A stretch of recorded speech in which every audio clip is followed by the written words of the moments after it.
పూరా లోకల్. నమస్తే, welcome to పురా లోకల్. ప్రస్తుతం మనం బీజేవైఎం అధ్యక్షులు సేవల మహేందర్ తోటి ఉన్నాము.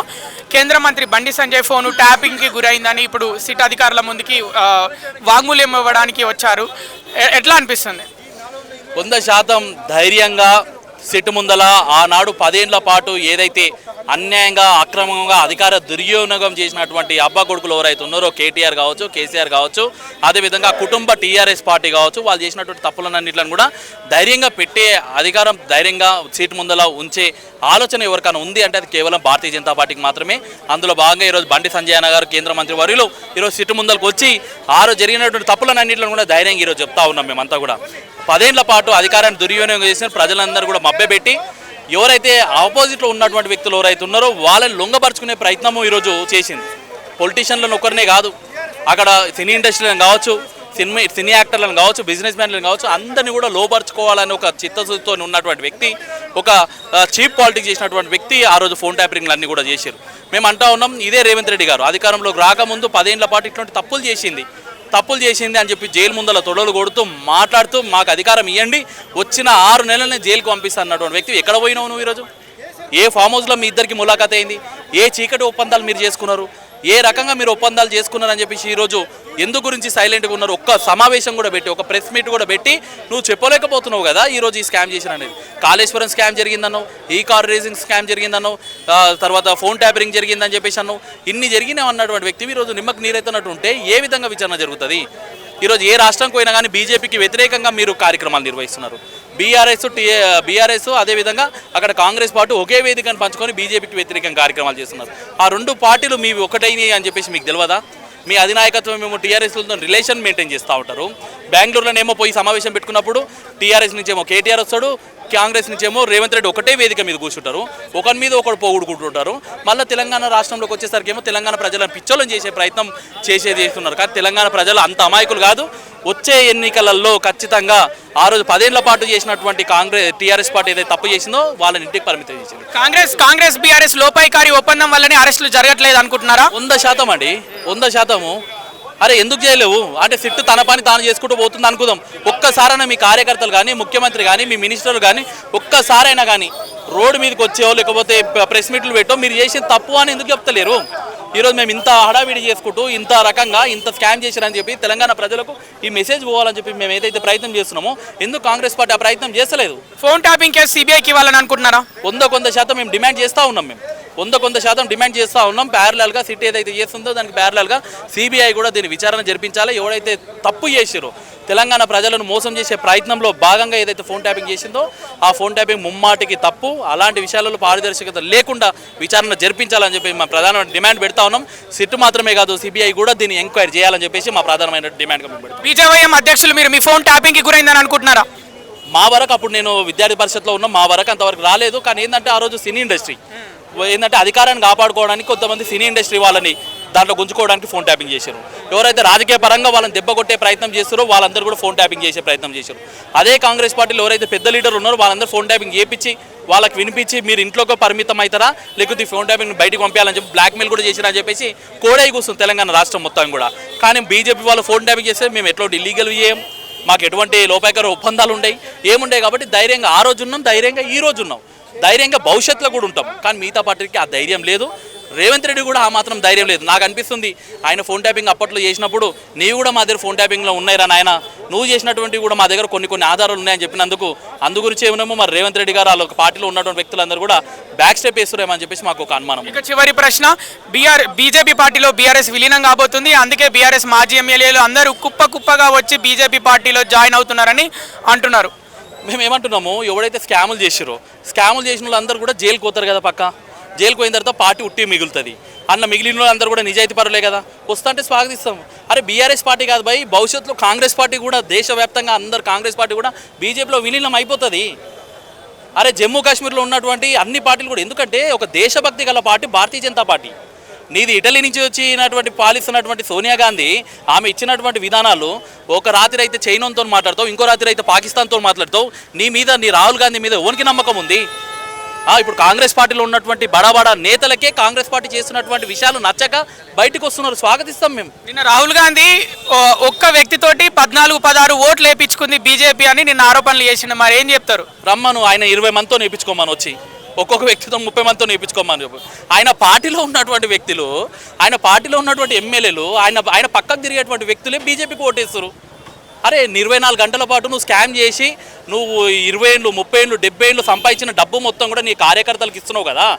తీసుకున్నటువంటి వ్యక్తులే ఈ కొడుకు దొంగరాబాయ్ అని చెప్పేసి కాంగ్రెస్ పార్టీ మీద, రాహుల్ గాంధీ మీద, సోనియా గాంధీ మీద దుమ్మెత్తి పోసి వచ్చి నరేంద్ర మోడీ దగ్గరికి వస్తారు. అంటే మంచి ఎక్కడ ఉంటుందో ప్రజలు అక్కడ పోతుంటారు. అంటే 20 వేయించుకున్నంటే వేయించుకోద్దా? ప్రజాక్షేత్రం ఉన్నప్పుడు అడిగి ఓట్లు వేయించుకోద్దా? అంటే ఒక్క వ్యక్తి 20 మంది పేరు మీద ఒక్కొక్కసారి 20 సార్లు అండి ఆధార్ కార్డు లింక్ చేయమనండి. 1 నేషన్ 1 ఎలక్షన్ యాక్సెప్ట్ చేయమని చెప్పండి. మేము ప్రధాన డిమాండ్ పెడుతున్నాం కదా. నిన్న పార్లమెంట్లో ఎందుకు మరి ఫ్లెకార్డ్స్ పెట్టి ఈసీకి వ్యతిరేకంగా ఎందుకు కార్యక్రమాలు చేసిండు? 1 నేషన్ 1 ఎలక్షన్స్కి మేము యాక్సెప్ట్ చేస్తున్నాం. Aadhaar card link up accept చేస్తున్నాం. ఆధార్ కార్డు లింక్ చేసి ఒకటే కదా ఆధార్ కార్డు, ఒకటే ఓటు కదా. మరి ఎందుకు అంత ధైర్యం లేదు? రండి మరి. ఈరోజు ఎవరికి దొంగ ఓట్లు ఉన్నాయి? ఈరోజు ఓల్డ్ సిటీకి పోతే అసదుద్దీన్ ఓవైసీకి, ఎంఐఎం పార్టీకి 2 ఓట్లు 3 ఓట్లు దొంగ ఓట్లు వేసేటువంటి ఓట్లు దాదాపుగా 45 లక్షలకు పైన ఉన్నాయి. మరి ఎవడు ఆ పార్టీ ఎవరికి ములాఖత్ ఉన్నది? కాంగ్రెస్కి ఉందా లేకపోతే బీజేపీకి ఉందా? మా ములాయం సింగ్ యాదవ్ ఎవరికున్నాడు? నీకున్నాడా మాకున్నాడా? మహమ్మద్ ముఫ్తీ ఎవరికున్నది? నీకున్నదా మాకున్నదా? మద్దతు ఎవరుకున్నారు? మీ దగ్గర దొంగలందరినీ పెట్టుకొని, దొంగ ఓట్లన్నీ కూడా మీ దగ్గర పెట్టుకొని మమ్మల్ని అంటే ఎక్కడ ఉంటుంది? కాబట్టి వాళ్ళందరూ కూడా తప్పించుకునే ప్రయత్నమే చేస్తున్నారు తప్ప మీకు అంత చిత్తశుద్ధి ఉంటే 1 నేషన్ 1 ఎలక్షన్స్కి సపోర్ట్ చేయండి. ఆధార్ కార్డ్ లింక్ అనేది ఓట్లకు లింక్ చేయండి. అప్పుడు నిజాయితీగా తెలిపోతుంది. ఆ డిమాండ్ పెట్టు. ఎందుకో పనికిమాలినటువంటి విషయాలపైన ఆ ధర్నాలు చేయడం, ఎలక్షన్లు అయిపోగానే చైనాకు పోయి ఓన్తోనో పాడుకోవడం, ఎక్కడనో ఓన్తోనో మాట్లాడడం, అవన్నీ ఎందుకు భయ నీకు అంతా కూడా?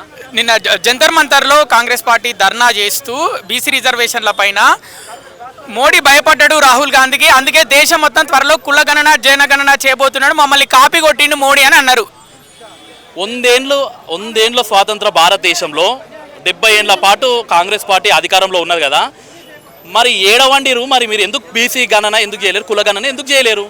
కులగణన భారతదేశ వ్యాప్తంగా ఎందుకు చేయలేరు అంటే వారి దగ్గర ఉన్నటువంటి ఓటు బ్యాంకు, వారి దగ్గర ఉన్నటువంటి అధికారం అనుభవించేటువంటి వ్యక్తులందరూ కూడా ఎక్కడ కూడా అధికారం కోల్పోవద్దు, బడుగు బలహీన వర్గాలకు ఎక్కడ కూడా అవకాశాలు రావద్దని ఒక చిత్తశుద్ధితో వాళ్ళు ఉన్నారు కాబట్టి, చీప్ మైండ్ సెట్తో వాళ్ళు ఉన్నారు కాబట్టి ఇప్పటివరకు కులగణన ఎక్కడ కూడా చేయలేరు. మరి భారతీయ జనతా పార్టీ వచ్చింది, ఒక్కొక్క సంవత్సరం ఒక్కొక్క విధానాన్ని మనం తీసుకొని వస్తూ ఉన్నాం. ఈరోజు కులగణనకు ఈరోజు సమయం వచ్చింది, మేము పెట్టినాం. మరి ఎందుకు మరి మీకు మీ నాయన, మీ నాయనమ్మ, మీ తాత, మీ వాళ్ళందరూ కూడా అధికారంలో ఉన్నప్పుడు ఎందుకు చేయలేరు కులగణన? అంటే వాళ్ళు చేయరు, చేసే వాళ్ళని చేయనియరు. సరే మేము చేసే మంచి పనులు కూడా వాళ్ళు క్లెయిమ్ చేసుకుంటామంటే స్వాగతిద్దాం. మరి మేమేమంటున్నాం? రామ మందిర్ని కూడా అట్లనే స్వాగతించు, 370 ఆర్టికల్ని కూడా అట్లనే స్వాగతించు, మరి 3 తలాక్ని అట్లనే స్వాగతించు, మరి ఇది కామన్ సివిల్ కోడ్ని కూడా అట్లనే స్వాగతించు. ఇవన్నీ మంచివిగా స్వాగతించు. ఇవి కూడా రాహుల్ గాంధీ నుంచి వచ్చినాయి అని చెప్పు. మరి మోడీ బీసీ అని చెప్పుకుంటుంది కానీ బీసీల గురించి మాట్లాడడానికి కూడా అన్నారు మరి రేవంత్ రెడ్డిను ఇంకా మన మహేష్ కుమార్ గౌడ్. అరే అన్ని పథకాలు బీసీల కోసము, అన్ని పథకాలని గరీబ్ ఉన్నటువంటి వ్యక్తులకు అందరూ కూడా అందిస్తున్నటువంటి సందర్భంలో ఎందుకు మాట్లాడాలి? అరే నువ్వు ఏంది వ్యవసాయదారులకు అందరు కూడా మేము ఇంత డబ్బు ఇస్తామని చెప్పేసి 10 మందికి డబ్బు ఇచ్చి నువ్వు మీడియా సమావేశాలు పెట్టి ప్రమోట్ చేసుకునే వ్యక్తి నువ్వు. మోడీ కొన్ని లక్షల రూపాయలు ఎక్కడ కూడా అవినీతి జరగకుండా అన్ని అకౌంట్లు ఓపెన్ చేయించి నేరుగా వాళ్ళ అకౌంట్లోకి ఇస్తున్నటువంటి వ్యక్తికి ఆయనకు ఎందుకు ప్రచారము? ఆయన కుటుంబం ఉందా? ఆయనకు పిల్లలు ఉన్నారా? ఆయనకు దేశమే కుటుంబము. దేశంలో ఉన్నటువంటి కుటుంబ సభ్యులకు ఇస్తుంటే ఏ తల్లి ఏ తండ్రులు అయినా కానీ వాళ్ళ పిల్లలకి ఏదైనా ఇస్తే నా పిల్లగానికి తిండి పెట్టినా, నా పిల్లగానికి బట్టలు ఇప్పించిన అంటారా?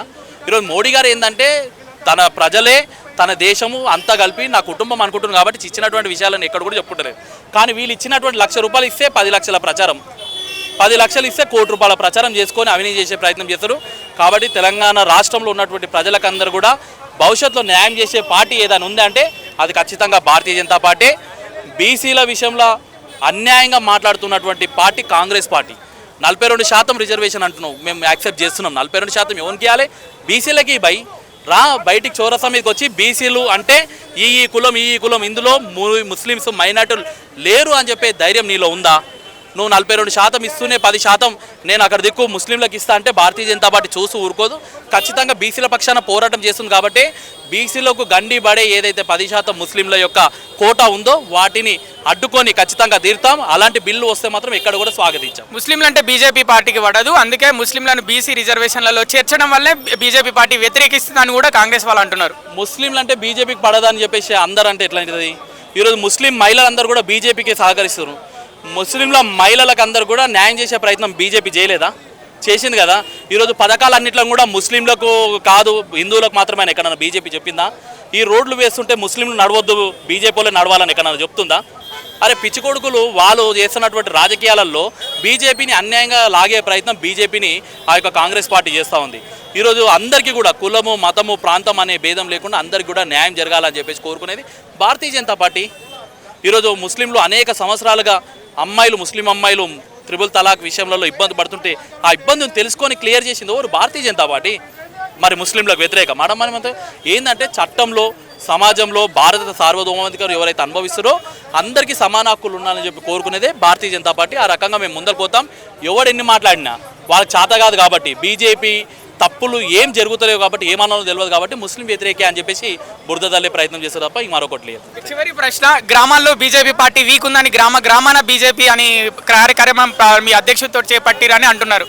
మరి జోడో యాత్రలు ఇంకో యాత్రలు మొన్న ఇంకో ఏమో నటరాజన్ మీనాక్షి ఆమె వాళ్ళు అందరూ కూడా ఏదో యాత్ర చేస్తారు కదా, మళ్ళీ వాళ్ళెందుకు యాత్రలు చేస్తారు అంటే వాళ్ళు కూడా వీక్ ఉన్నారని ఒప్పుకుంటారా? మరి అరే పార్టీ సిద్ధాంతం పార్టీ చేసినటువంటి ఏదైతే మంచి పనులు ఉన్నాయో ప్రజలకు తెలియజేస్తాం, తప్పేముంది అట్లా. మరి జోడయాత్ర నువ్వెందుకు చేసినావు అంటే నువ్వు వీక్ ఉన్నావు అని చెప్పేసి ఇక నీ కార్యకర్తలు అందరూ కూడా యాక్సెప్ట్ చేసినట్టు చెప్పండి.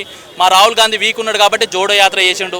మా తెలంగాణ రాష్ట్రంలో మేము వీక్ ఉన్నాం, అధికారం కోల్పోతున్నాం కాబట్టి మా ఇన్ఛార్జ్ అయినటువంటి నటరాజన్ మీనాక్షిని పెట్టి మేము యాత్రలు చేస్తున్నాం అని చెప్పి మరి రాహుల్ గాంధీ కింద ఉన్నటువంటి మంత్రిమండలి అందరూ కూడా ఒప్పుకోమను. అది కాదు కదా, తెలంగాణ రాష్ట్రానికి బీజేపీ ఏమి ఇస్తుందో ప్రజలకు పోయి చెప్తున్నాం. నీలాక ఇయ్యని వాటిని ఇస్తున్నామని చెప్పేసి ప్రెస్ మీట్లు పెట్టి లక్షల రూపాయలు పీఆర్కి పెట్టి మేము తప్పుడు ప్రచారం చేస్తలేం కదా. మేము ఏదైతే ఇస్తున్నామో అది చెప్తున్నాం. మేము ఇస్తున్నాం అని చెప్పేసి ఇంటింటికి గడపకి ఏదైతే కరపత్రం ఇస్తున్నామో అది తప్ప అని చెప్పి నిరూపిస్తే మేము భారతీయ జనతా పార్టీ ఏ గ్రామంలో కూడా తిరగాం. మరి నువ్వు ఇచ్చినటువంటి ఏదైతే యూత్ డిక్లరేషన్ కావచ్చు, ఇంటికి ఒక ఉద్యోగం కావచ్చు, లేకపోతే 4,000 రూపాయలు అది కావచ్చు, నిరుద్యోగ వృత్తి కావచ్చు, లక్షల ఉద్యోగ అవకాశాలు కావచ్చు, లేకపోతే బీసీ డిక్లరేషన్ కావచ్చు, లేకపోతే వ్యవసాయదారులకు కావచ్చు, ఇవి ఏమి ఇవ్వలేవు కదా. మరి ఇస్తా అన్నటువంటి అదే మేనిఫెస్టో పట్టుకొని మేము కూడా కూర్చుంటాం. మరి నువ్వు అవన్నీ కూడా పాటించినావా, నువ్వు అవన్నీ కూడా ప్రజలకు ఇచ్చినావా, ఇద్దరం కూర్చొని డిబేట్ పెట్టుకుందాం. ఇదే తెలంగాణ రాష్ట్రంలో ఎక్కడ ప్లేస్ చెప్పినా కానీ మా లీడర్లు ఎవరైనా రానికి రెడీ ఉన్నారు, మా కార్యకర్తలు సమాధానం చెప్తారు బై నీకంతా కూడా నువ్వు చేసినటువంటి తప్పుల మీద. అంతే తప్ప ఈరోజు తెలంగాణ ప్రజలను మభ్యపెట్టి పక్కదారి పట్టించే పకంగా నోరుంది కదని చెప్పి ఇష్టం వచ్చినట్టు మాట్లాడితే మాత్రం భారతీయ జనతా పార్టీ కార్యకర్తలు నాయకులు ఎక్కడ కూడా చూసి ఊరుకోరు. రాబోయే ఎన్నికల్లో స్థానిక ఎన్నికల్లో ఖచ్చితంగా నీకు సరైనటువంటి గుణపాఠం చెప్తాం, అధికారంలోకి వస్తాం. 100% ఈ రెండు పార్టీలని రాష్ట్రంలో ఎక్కడ కూడా మిగలనీయకుండా దూరం పారదోలుతామని చెప్పి తెలియదు.